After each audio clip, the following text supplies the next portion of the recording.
Kita ke sorotan lain, saudara. Di tengah legalitasnya yang masih memunculkan pro kontra, kripto masih digemari masyarakat dunia. Bahkan semakin banyak bermunculan kripto-kripto baru.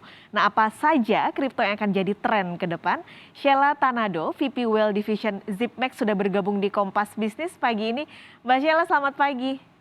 Halo, selamat pagi Mbak Pascal. Oke, Terima kasih sudah diundang. sama-sama. Jadi ini kan banyak banget bermunculan ya kripto-kripto baru gitu. Apakah ini akan Ya, terus berlanjut dalam 2-3 tahun mendatang?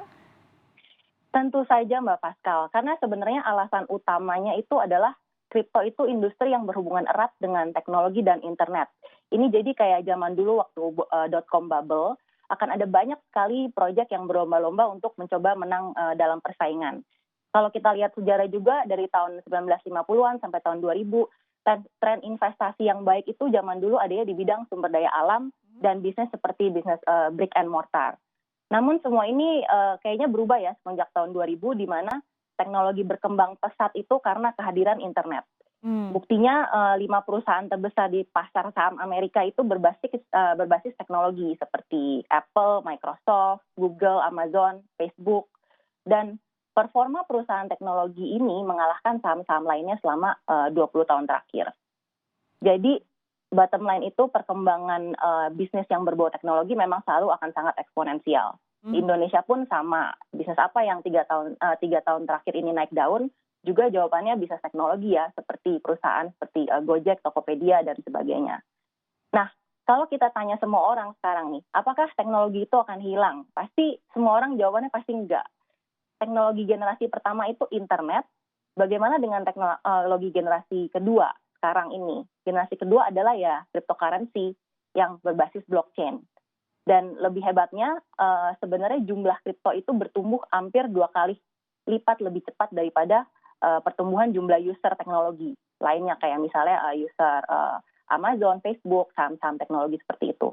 Dan dari dulu semua orang pikir tuh Bitcoin akan hancur, tapi buktinya sampai sekarang umur Bitcoin sudah 12 tahun dan harganya dari ribuan rupiah waktu itu sampai sekarang sudah hampir 1 miliar ya. Oke, Jadi, Mbak Sheila, sorry aku potong. Ini tapi kan kalau kita lihat memang banyak banget yang muncul, tapi di saat yang sama pergerakannya tuh fluktuatif banget gitu. Sampai kita juga, wah ini pergerakannya bahkan bisa 1000 kali gitu. Nah sebenarnya sentimen apa sih yang menggerakkan kripto untuk saat ini? betul, sebenarnya zaman dulu saham-saham seperti Microsoft, Apple waktu mereka baru muncul, saham-saham teknologi juga pergerakannya sangat volatile sekali. Namun sekarang mereka kan udah disebut saham blue chip ya. Jadi ya seiring dengan perkembangan zaman dan adopsi, lama-lama kita akan menjadi arahan yang industri yang lebih stabil. Dan kripto sekarang udah bukan sektor kecil lagi. Jadi sentimennya itu sangat ditentukan oleh lingkungan makroekonomi juga. Jadi saya sering melihat hubungannya dengan pergerakan kripto dengan indeks mata uang dolar Amerika, misalnya tingkat inflasi, indeks saham S&P, kebijakan moneter, dan tingkat suku bunga itu juga sangat mempengaruhi pergerakan kripto. Kenapa? Karena sekarang kripto udah menjadi pilihan investasi institusi besar. Nama-nama terkenal seperti BlackRock, Tesla yang kemarin sering disebut-sebut itu, Standard Chartered, bank-bank di Amerika dan di seluruh dunia juga udah mulai berinvestasi kripto. Dan sudah disetujui sebagai instrumen investasi ETF oleh SEC di Amerika ya. Jadi institusi besar akan membandingkan apakah uangnya kalau dibelikan Bitcoin itu akan lebih menguntungkan daripada disimpan di obligasi dengan suku bunga tertentu misalnya.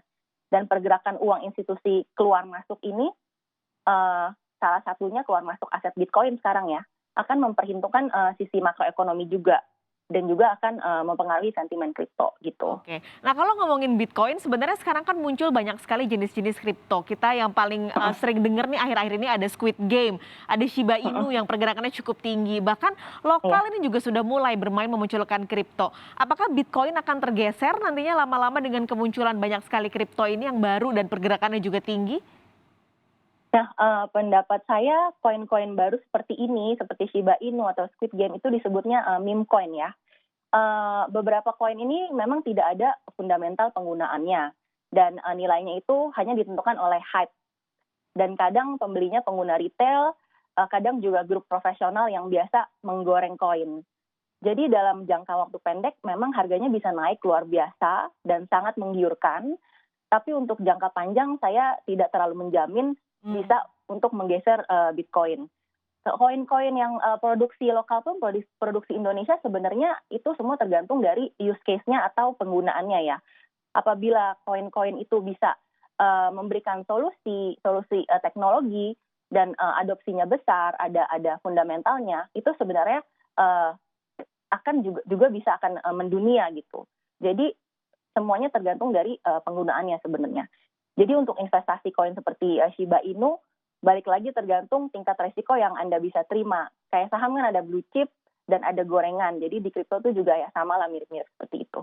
Oke, tetap harus dilihat juga secara fundamentalnya ya kalau istilah di Betul, saham. Nah, tapi Mbak betul. Sheila di tengah maraknya kripto yang bermunculan, lalu juga banyak orang sekarang mulai beralih ke investasi di kripto ini masih fundamentalnya ini masih dipertanyakan, masih muncul pro kontra lah. Termasuk di Indonesia sempat ada lembaga yang mengharamkan transaksi kripto. Menurut Anda bagaimana? Sebenarnya pendapat saya mengenai haram atau tidaknya sebuah investasi itu kan sebenarnya kepercayaan dan agama yang dipegang oleh masing-masing orang, masing-masing grup ya. Saya jadi nggak bisa bilang benar atau salah. Namun kalau kita lihat hitung-hitungan logisnya, cryptocurrency kan sebenarnya hanyalah sebuah aset. Jadi kalau misalnya aset-aset lain seperti emas, komoditas, minyak, forex itu boleh diperdagangkan, apa bedanya dengan kripto? Karena bentuk fisik semua aset investasi ini sama-sama hanyalah berupa angka atau kode dalam sebuah komputer ya. Jadi sekarang kita memang nggak pegang emas fisik, nggak pegang saham fisiknya gitu loh.